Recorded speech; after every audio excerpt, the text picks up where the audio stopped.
Demi keadilan berdasarkan ketuhanan Yang Maha Esa, Mahkamah Konstitusi Republik Indonesia yang mengadili perkara konstitusi pada tingkat pertama dan terakhir dalam perkara permohonan perselisihan hasil pemilu kepala daerah,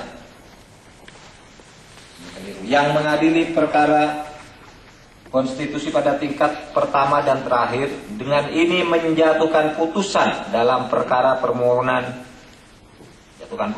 dalam perkara permohonan perselisihan hasil pemilu kepala daerah Kabupaten Aceh Barat tahun 2012 yang diajukan. Mas menjatuhkan putusan, tulis dulu Mas. Nomor 1 tuh. Yang mengadili perkara konstitusi dari tingkat pertama dan terakhir menjatuhkan putusan. Sebelum dalam perkara tuh.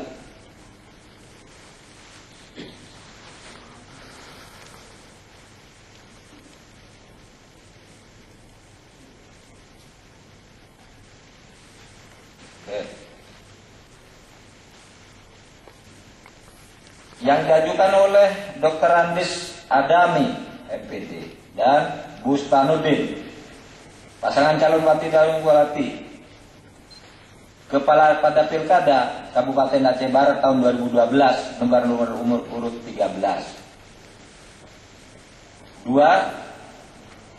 Fuadri SSI dan HT Bustami NASE, pasangan calon bupati dan wakil bupati dalam pemilu kada Kabupaten Aceh Barat tahun 2012, nomor urut 3.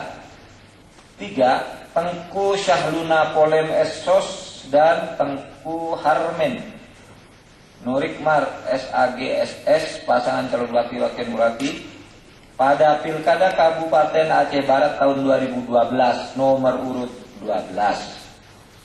4. Dr. Andis HM Ali Al-Fatah dan Tengku Muhammad Amin, pasangan calon bupati wakil bupati dalam pemilu kada Kabupaten Aceh Barat tahun 2012, nomor urut 14. Nomor urut 4. 5. Insinyur Rasidin Hasim dan Dr. Andis Sofian Rasid, pasangan calon bupati wakil bupati dalam pemilu kada Kabupaten Aceh Barat tahun 2012, nomor urut 5. 6. Dr. Andis Saminan MSc dan Insinyur Babus Salam Umar, pasangan calon bupati dan wakil bupati dalam pemilu kada Kabupaten Aceh Barat tahun 2012, nomor urut 2. 7. Dr. Andis Said Rasidin Hussein dan Nordin S, pasangan calon bupati dan wakil bupati dalam pemilu kada Kabupaten Aceh Barat tahun 2012 dengan nomor urut 1 yang berdasarkan